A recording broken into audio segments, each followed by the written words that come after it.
So I want to welcome you all to this event tonight. My name is Manuela Valle Castro. I am a feminist academic and organizer, originally from Chile, with a mestiza background. And I am a Saskatchewan coordinator for Next Up, and I facilitate the Saskatoon Anti-Racist Network. So we would like to start by expressing our gratitude for the land we stand on, and acknowledging that most of us are guests, while others are descendants of the original nations of these lands on Treaty 6 territory, which is the traditional territory of the Cree, Saulteaux, Stoney, Nakota, and Dakota. We also acknowledge the traditional homeland of the Métis and honor their contributions. It is important that we recognize that we all have benefits and responsibilities under the treaties signed on these lands. We are all treaty people. SaskCulture, Common Weal Community Arts, Multicultural Council of Saskatchewan, and the Saskatchewan Writers Guild would like to thank their sponsors who have made this panel discussion possible. This includes Sask Lotteries, SaskCulture, Saskatchewan Arts Board, and Canada Council for the Arts. We'd also like to thank Station 20 West, as well as the Artisan in Regina, who are our hosts this evening. The evening will begin with a discussion between Christine Ans Cavanaugh and Dr. Sheila McLean. After that, I will call upon Janelle Pawebskonias and Zoe Priceless-Roy for the second discussion. After that, we will take a quick break for snacks and reflections. All of our panelists will join us for a question and answer period, and folks are all invited to stay and chat for a few minutes after that.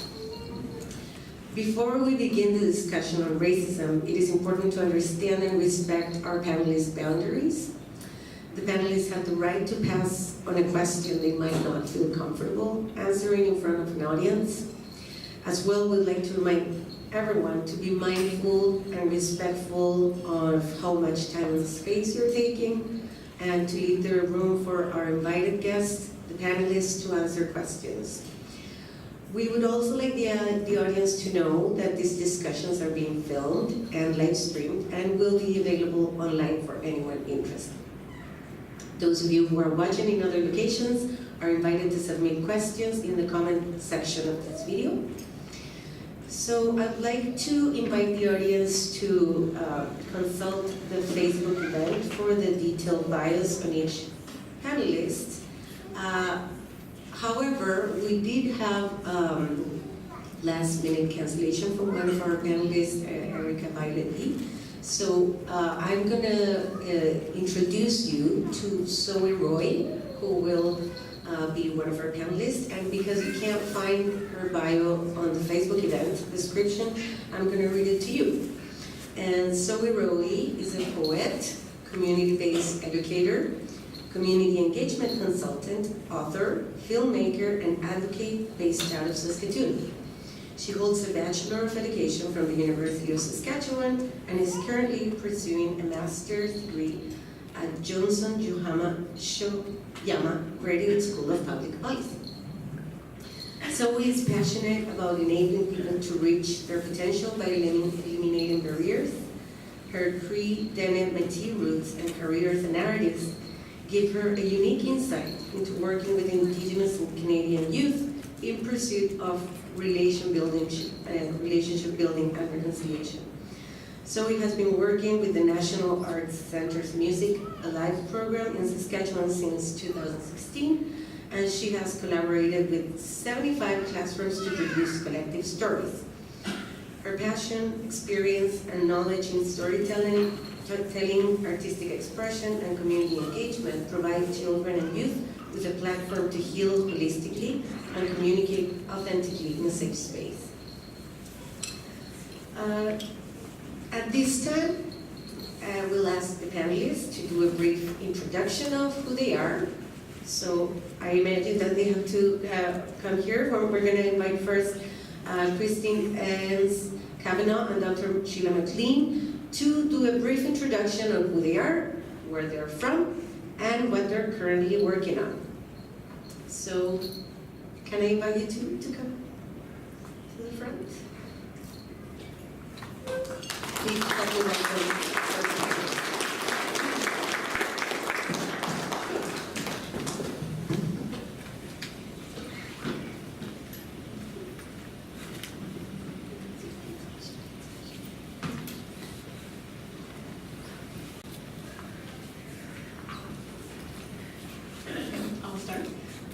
Hi everyone, my name is Krista Kavanaugh.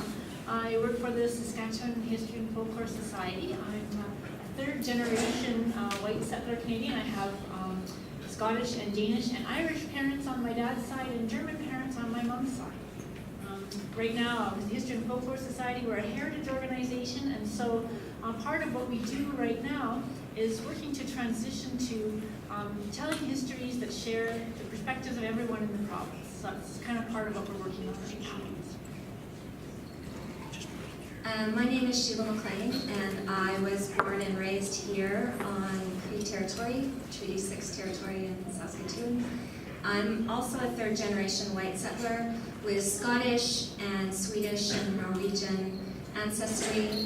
I'm currently working in anti-racist education for an organization in BC that does online education and in-person trainings across the country. And so I'm really honored to be here, and thank you, Harvey, for your opening. I think it's really important that we have these conversations, and so I'm looking forward to hearing what people, have to bring to the conversation. So, we were having, I don't know if you want to maybe just jump in, we were having a really cool conversation just at our table before we, first of all, can everyone hear? No. Okay, so close to the mic, is that better? Okay. So we were having a really cool conversation before we started. I think we started sharing a little bit about our experiences on Facebook, maybe talking, trying to have some difficult conversations, engaging that way. And Jill, I think you were talking a little bit about the way education can actually play a role in helping people to have some of these conversations. Is that a good place to start? Sure.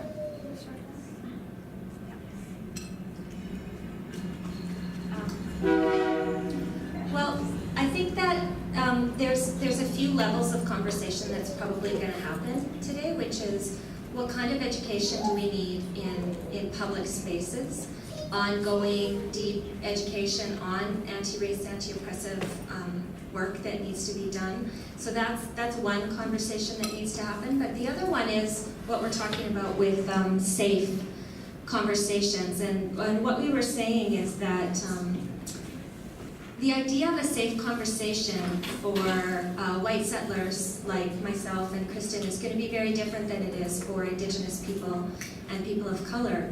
And so I guess I want to start by saying that the conversations that we're going to have tonight are going to be discomforting, and particularly for white settlers, and that's part of learning anti-race, anti-oppressive education, and that's actually where our awareness comes from, is from the discomfort.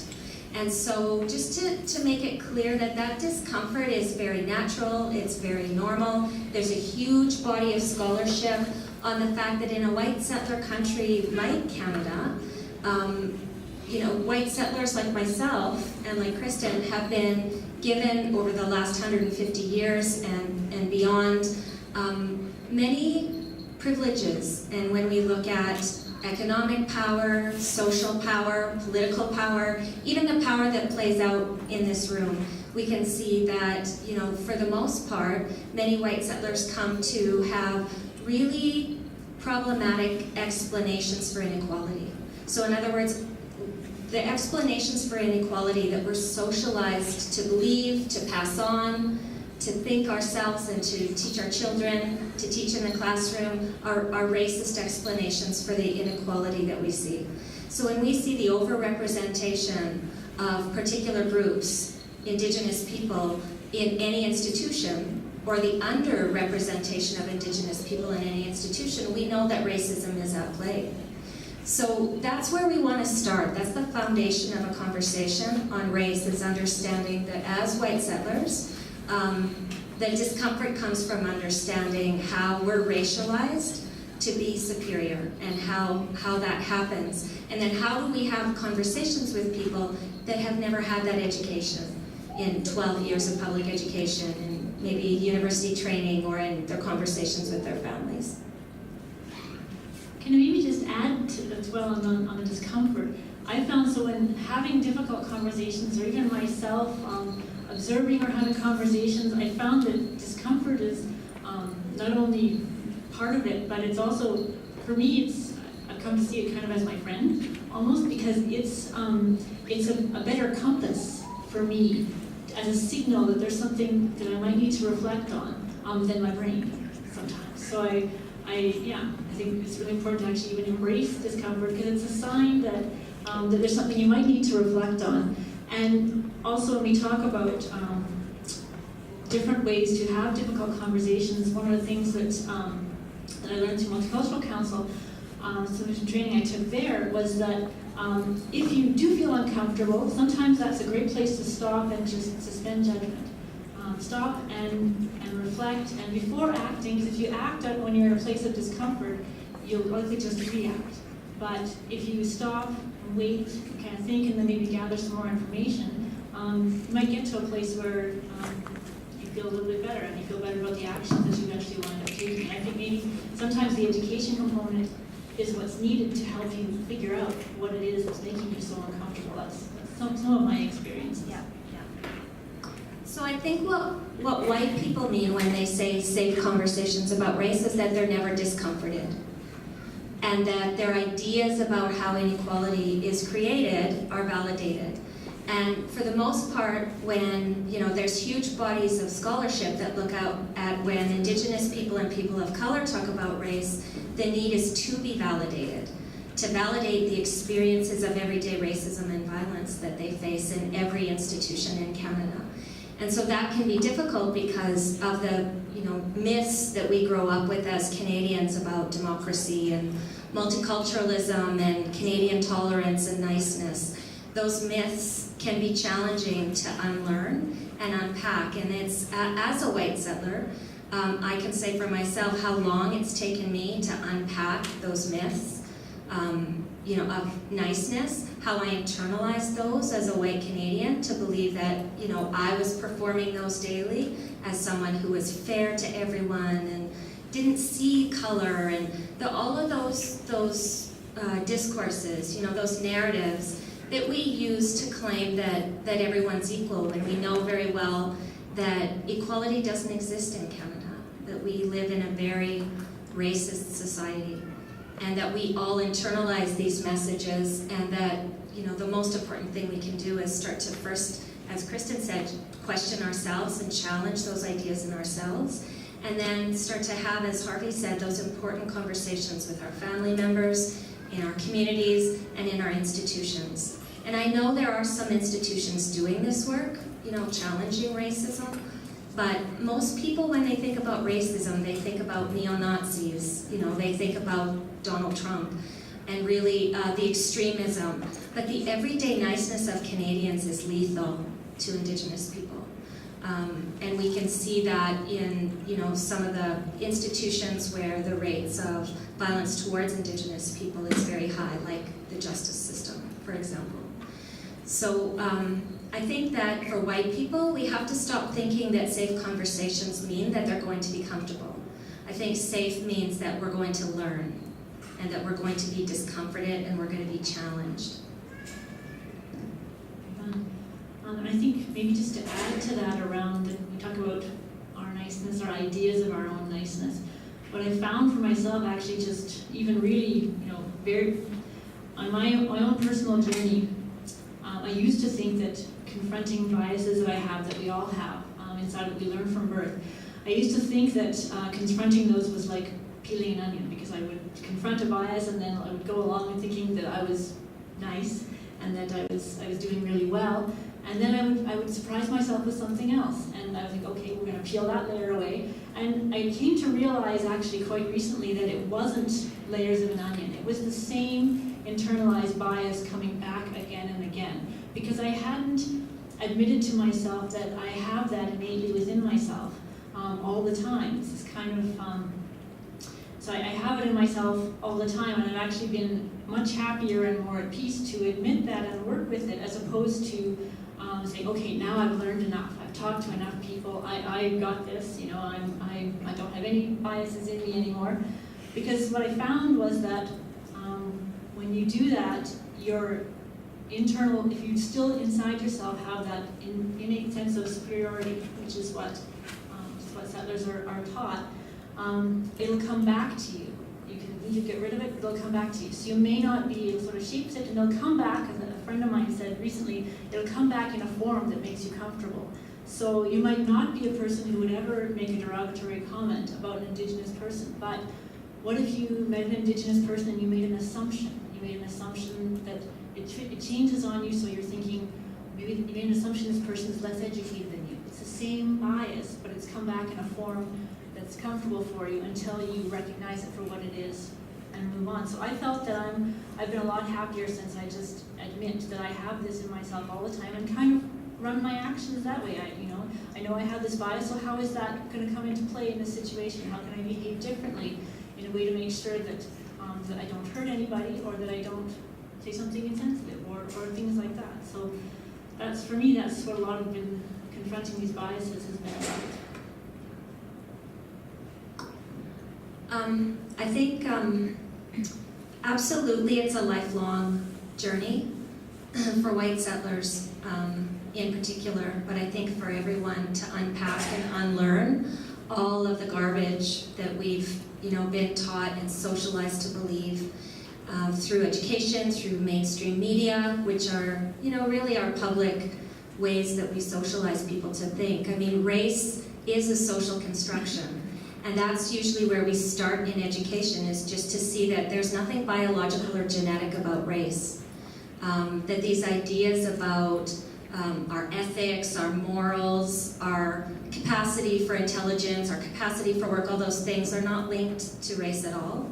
That the differences that we see in the society are created through policies and practices in our governments, in our institutions, that things like poverty and people who live in low-income families, those are government policy, and it's legislated through government. Mm-hmm. And we can trace that, and it's important to be able to do that in classes where we have a lot of time to do that.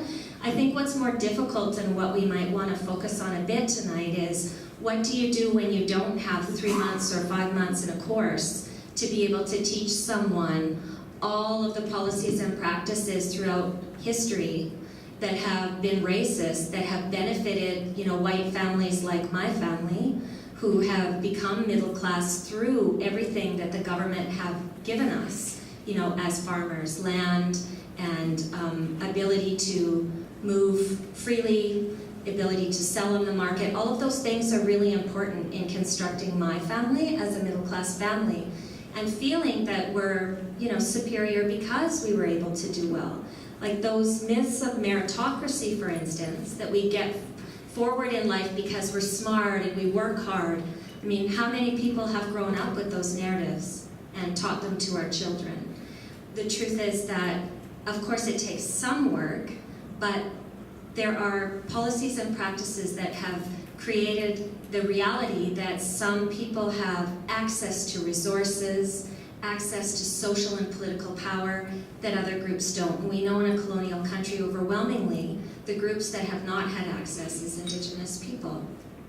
And so looking at that as our foundation is really important. But what if you don't, in a conversation out for wings one night or at a supper table with your family, have opportunities to teach them 150 years of inequality and policies and practices that were blatantly racist for Indigenous people and immigrants of color? What kinds of conversations can happen there? So I think that's something we might want to just touch on and talk about, understanding that we also have our own work to do all the time, but that we can, as white people, start to challenge other white people to at least see some of the things that we've learned. Yeah, I think that's a really important role. I think when we talk about not taking up space, not taking up the emotional energy, not having to have our Indigenous friends have to always be the teacher and teach us and help us and make us comfortable. Yeah, and so there's a real role, and I think the things that even if you don't have all of that knowledge right in you, or you have the opportunity to have a class and you're not sure maybe about all of these things, but you do know you want to have those conversations around the table and actually where do you start and how do you have them. And I think when we think about having conversations, one thing you can talk to is always your own experience. So and I had a bit of a light bulb moment today.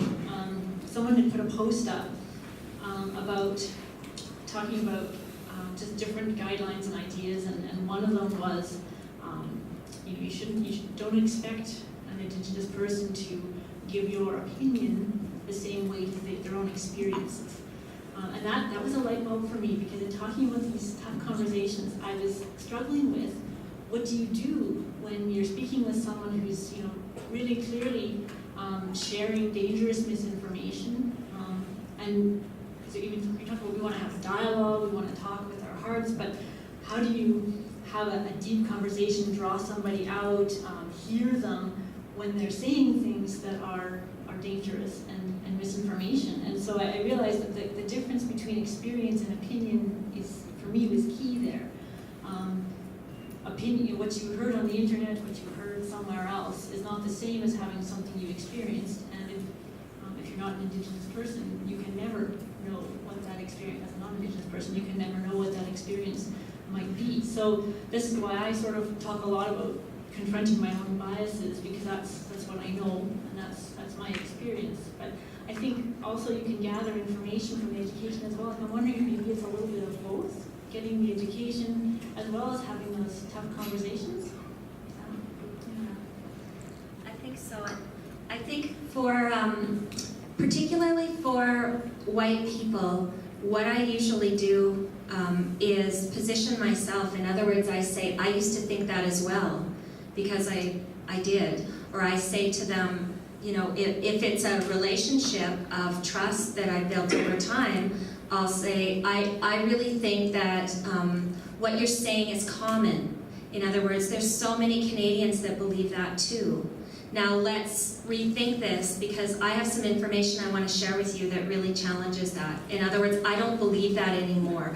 So positioning ourselves with the person who's speaking can really make them feel less defensive, because the worst thing to be called as a white person is a racist. And what you get usually is people who are defensive, people are angry, people have written scholarship on what's called white fragility, which is when people feel that their innocence and their superiority is being challenged. And so in those conversations, I think it's really important, especially for white people who are challenging them, to say, I have thought that as well. I'd like to share with you why I don't think that anymore, why I realize that that's a racist idea or a racist thought. So separate the individual from the things they are saying, and you hope that they can have opportunities to think something different, to perform something different, to challenge those ideas in themselves. And they may not take it in immediately. It may take them some time, so you may have to have those conversations over and over and over and over again. But, people are educable, like they can learn.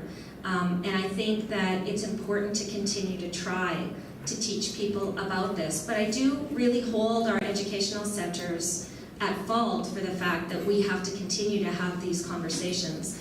Because I know that students are in education, from K to 12 and in university, and they're not having the kinds of conversations that we're having tonight. And we have to look at why is that. Obviously they maintain colonialism. They're another institution like Justice, like many of our institutions, that maintain an unequal relationship between Indigenous people and non-Indigenous people.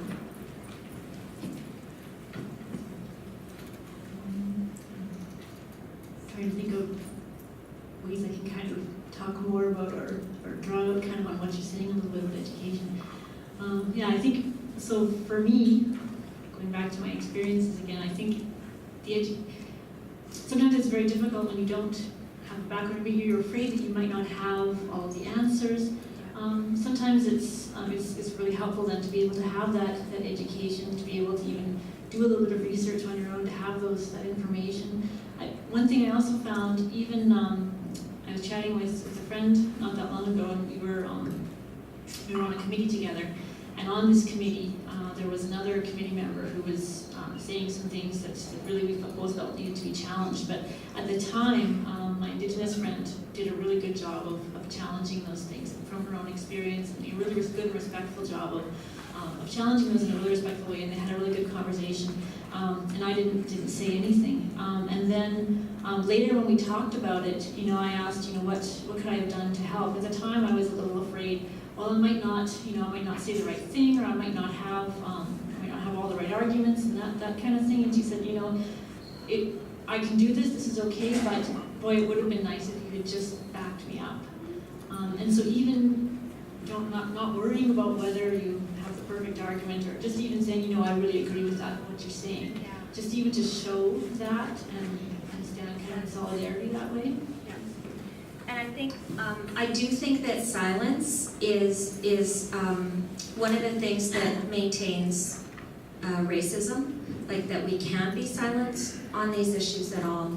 But we also have to make sure, and this is probably the part that keeps the silence in place, the hurt feelings of white people can't be more important than the everyday experiences of racism of Indigenous people and people of color. So that's the foundation that we start the conversations, is that discomfort has to be not a priority in protecting white people from having these difficult conversations.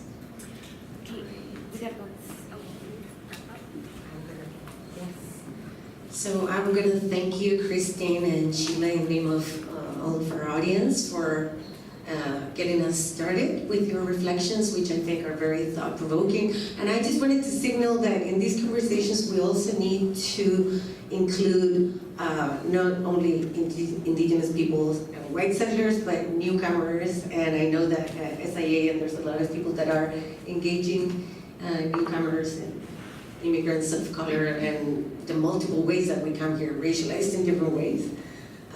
So I'm going to invite our next panelists, Janelle Biwapskunias and Zoe Roy Priceless Roy, and please help me thank Sheila and Christine.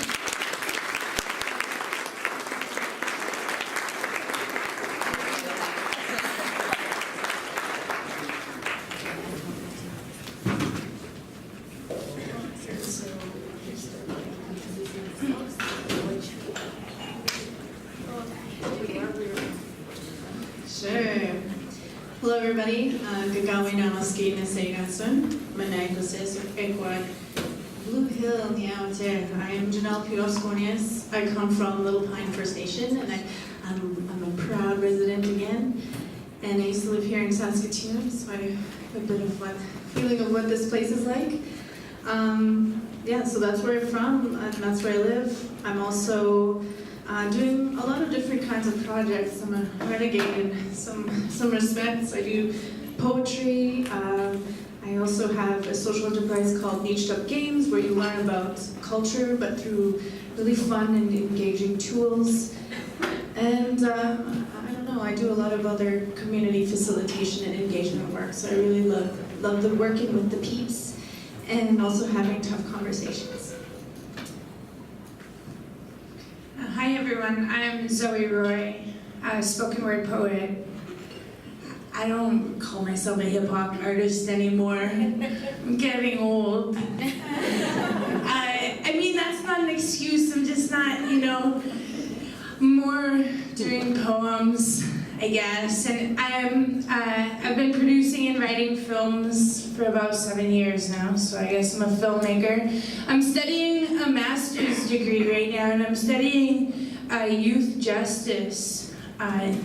More specifically, the mandate of the youth criminal justice system is reintegration and rehabilitation, but the recidivism rates of Indigenous young people is much higher, and so clearly the mandate is not, you can't reach it. You can't reach the mandate, so your system is ineffective. And so I'm just showing them that. But I mean, we already know that being in policy school is like, I feel like I gain a bunch of paper cuts all of the time. So right now I'm kind of mad. So that's the energy that I'm that's the energy I'm coming with when we talk about racism. But I benefit from Canadian policies now. You know, I guess I have disposition rights. I benefit from policies, but in the way that I'm burdened is that the people that I love and care about are often still burdened by the policies that I benefit from. And so when I walk into school, I'm really trying to take one for the team, but it's tough because it's very isolating. And I was a teacher, well, I am a teacher, but I can't teach in the education system. I was called a left-wing extremist indoctrinating our students. And so I don't feel safe teaching in our education system. I don't feel like our children are safe, and I don't feel safe as a teacher. So I had to keep going to school to try to make decisions in the future or have decision-making power. So not a bio-y introduction, that's really where I'm at right now. Yeah, so there's layers to our work. But you've had more time to prepare. So you're giving me the microphone. Thanks. Pulling out my handy dandy notebook. All right, so just a couple things that I kind of maybe wanted to talk about.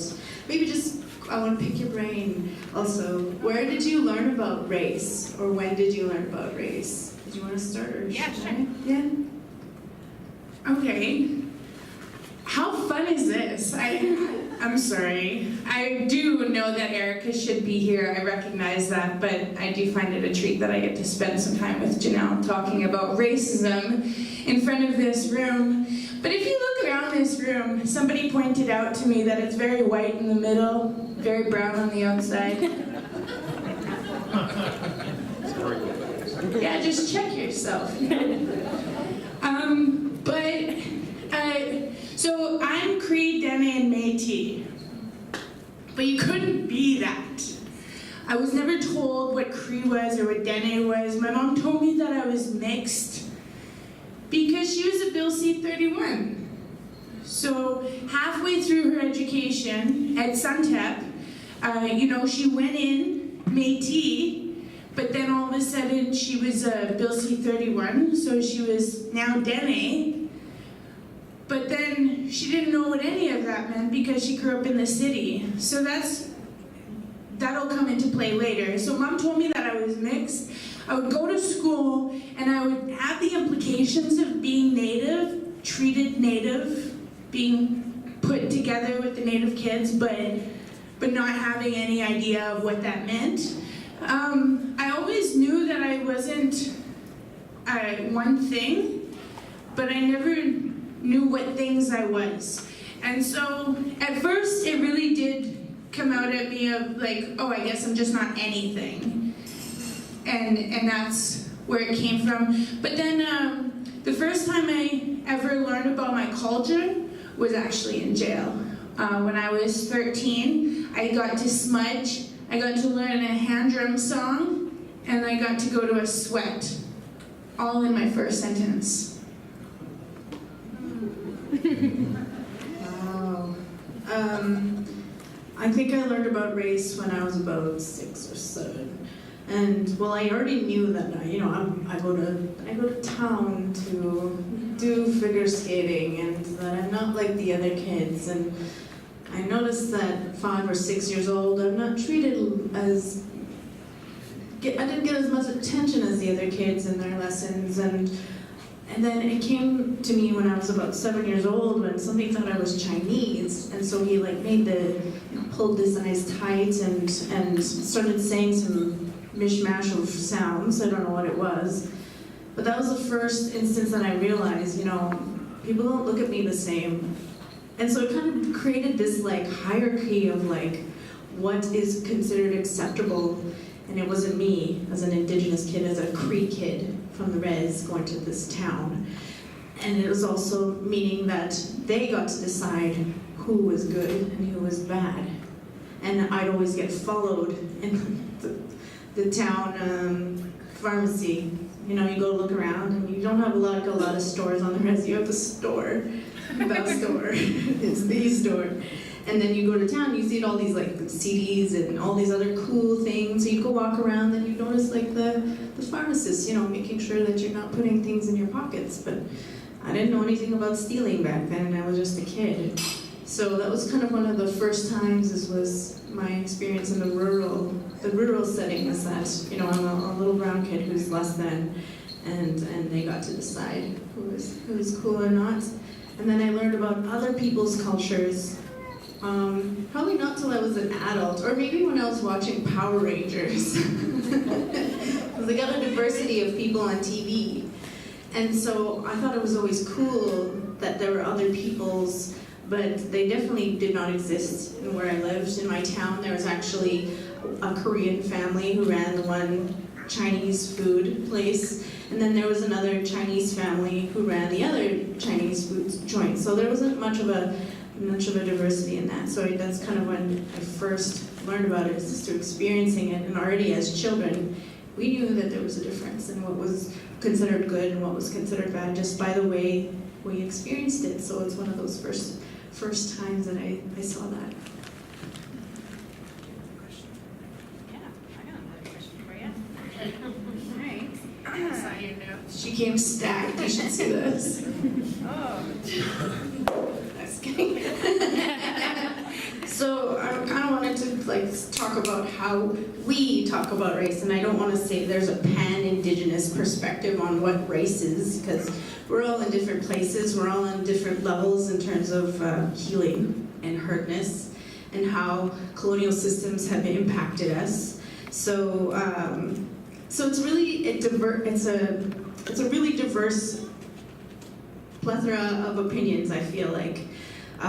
Because now that I'm back home again, being with my family, I don't really have any friends out there yet, but being with my family, it's really safe to talk about those things. And even though, I have a different perspective about what is oppressive and what isn't, it's still a quote-unquote safe place where my parents aren't going to disown me because I said something wrong. They always bring something humble. They humble me a lot, because as angry and pissed off as I am at systems and how those impacted me and how those stick with me throughout my life, it's their kindness and their relationship, as Harvey said, that really brings me back into perspective of what we can do to heal.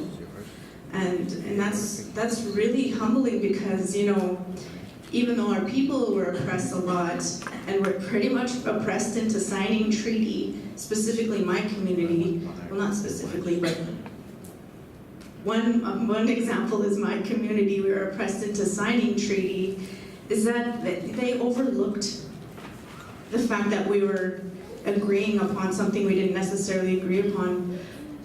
They were looking into kinship. They were looking into, okay, what is best for our people? And how can we go about this in a good way? And so they thought about me, they thought about my son, they think about the future generations and how much love, and I'm almost gonna cry just thinking about it. It's how much love they had for us in signing in the treaty. So thinking about that love and that family and that just resilience, sheer resilience of our people, it kind of changes things for me as I talk about race. It's like, even though it slaps us in the face almost every single time we go to court, be it from Colton Boushie, Gerald Stanley, I should say, frame it differently, be it from Tina Fontaine's killer, etc., etc. No matter how many times this damn justice system slaps us in the face, we are going to overcome, because we think about the love of our family. So I keep that in mind when we talk about race. And it's also hard to have those kinds of conversations too, because we're all on different pages, so. Yeah, actually, Donald Trump isn't actually too far from what we deal with all the time. In terms of gaslighting, how blatant his gaslighting is, it's just showing you who you are. He's just turning a mirror to who we are. Also, and that's, I mean, as an artist, that's probably the safest place for me to be, is an artist. I tried to be a teacher so I can teach children to be different, but it's not a safe place to be because at the end of the day, I'm still an Indigenous woman in Saskatchewan. I went into public policy thinking that I can change the policies, but there's so much gaslighting, and you can only live with so many paper cuts. And so I have a plan for the next chapter for myself, but then there's so many people that we love still. And so how do we protect ourselves and our families? I have so many nieces and nephews, and I talk to them like, well, my one niece, she has 2 last names. One is a white last name and one is a native last name. And on her resume, she just put her white last name because that's how she gets jobs. And she can pass. So she can go into these places and she could be a good white girl. And she won't have to say who she is until she's asked.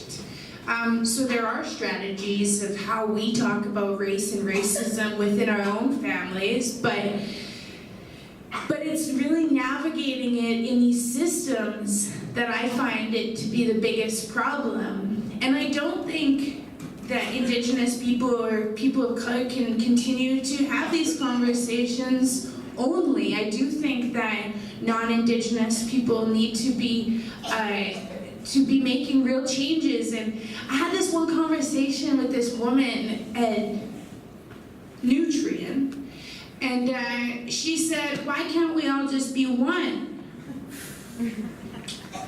And I said, well, if you want oneness so bad, why don't you go advocate for equitable policies? Because you can't be the one. You've been the one this whole time, and you know, there's so many of us who aren't good enough for your oneness or whatever. It's not oneness that you want, is it?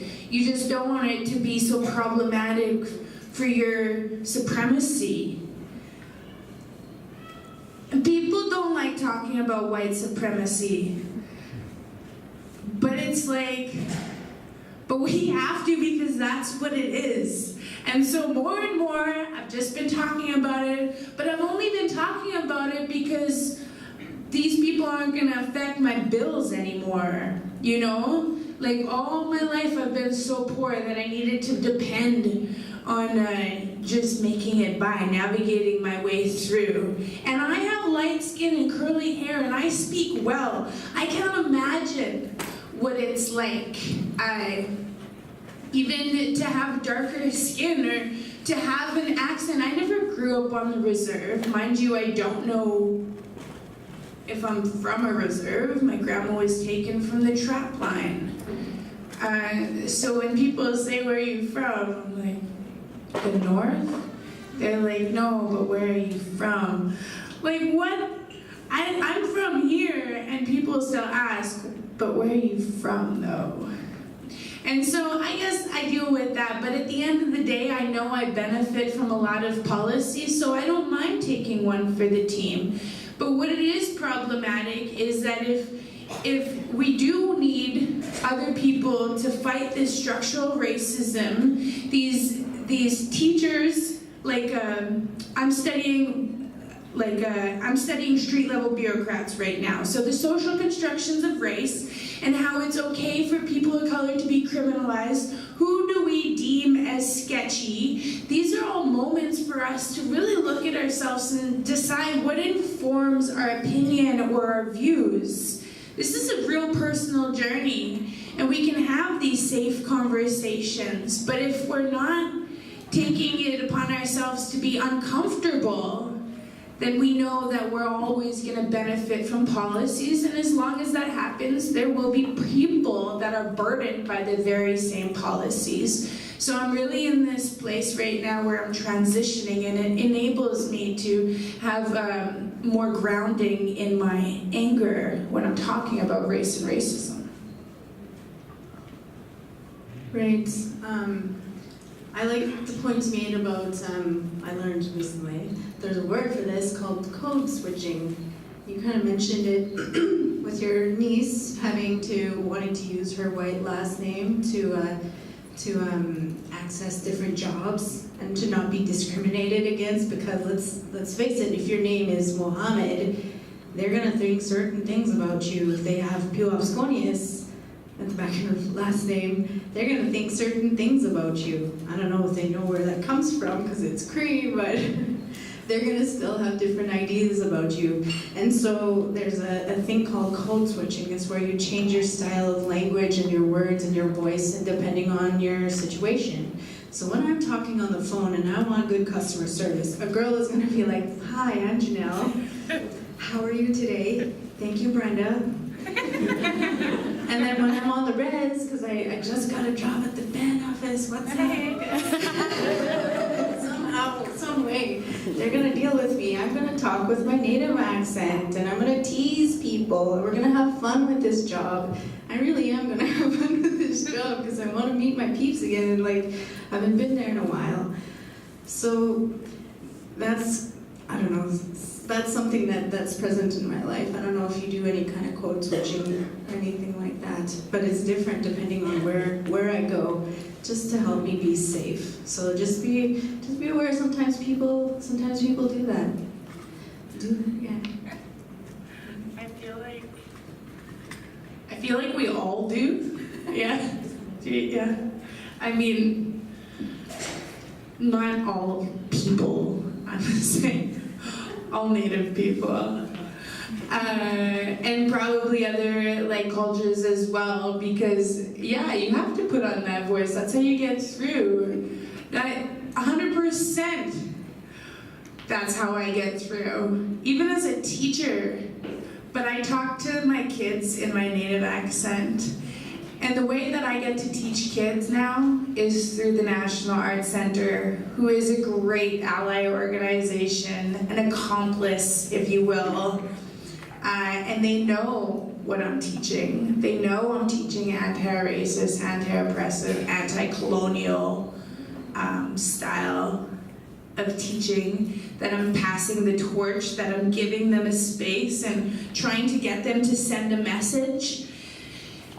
And the kids do have something to say, but in terms of like, yeah, I mean, that's where I'm able to just be myself and work with kids. And I think that if we continue to, what's that called?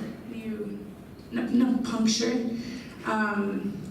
Interrogate, like, we need to dismantle the education system. It's a bust. It doesn't work.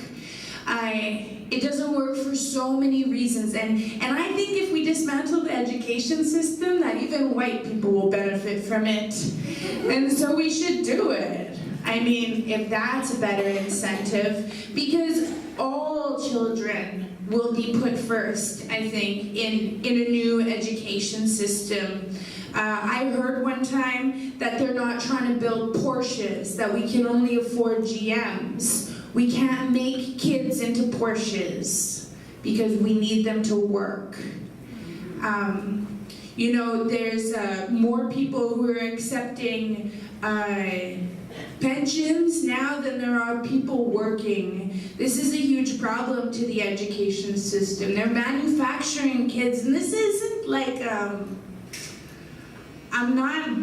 this isn't even radical, this is real.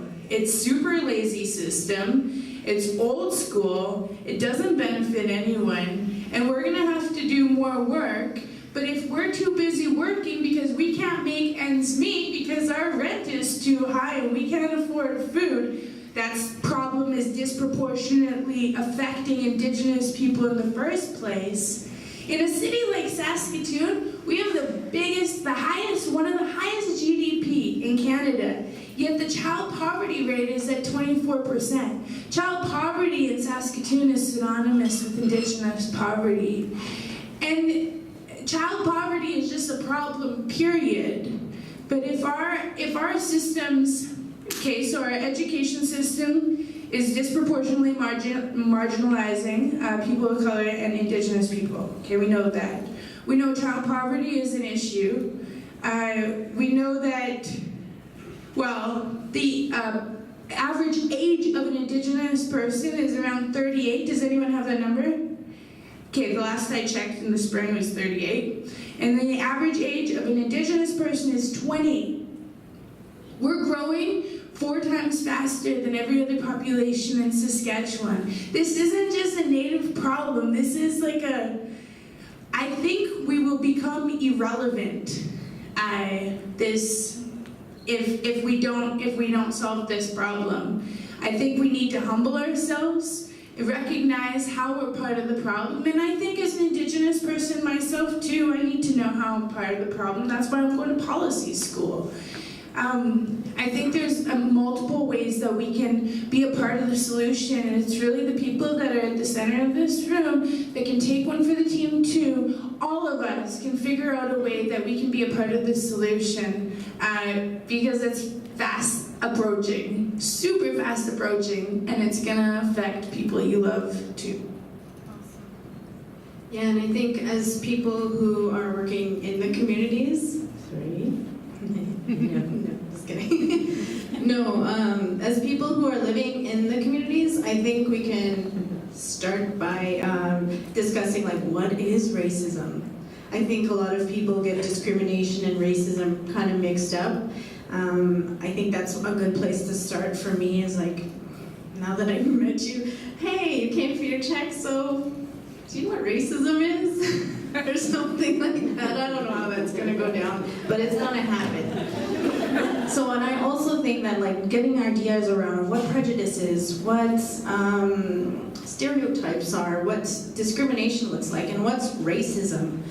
And even discussing this idea of Indigenous people can't be racist off the reserve. So getting our ideas and fleshing that idea out more, I think that's a good place. But also, it's a really challenging thing because a lot of us are still in this healing process, and I'm not painting every Indigenous person, but some of us have been really goddamn impacted by colonialism and what that looks like in our society. And not to paint us as victims, but it's kind of just where I'm from, where we're at. So working us out and empowering ourselves by educating ourselves about what has happened to my community. My community is a 5-mile by 5-mile community. About 100 years ago, the Indian agent came and took most of the land from our 10-mile by 10-mile community. So now it's this little quarter patch. And just down the road where I live, there are little stones that are cemented with plaques. I haven't gone to read it because I think it's probably bullshit. But there's this whole narrative in where I'm from that we've been farming for years, but at the same time, my neighbors down the street, the road, sorry, it's just getting used to it. My neighbors down the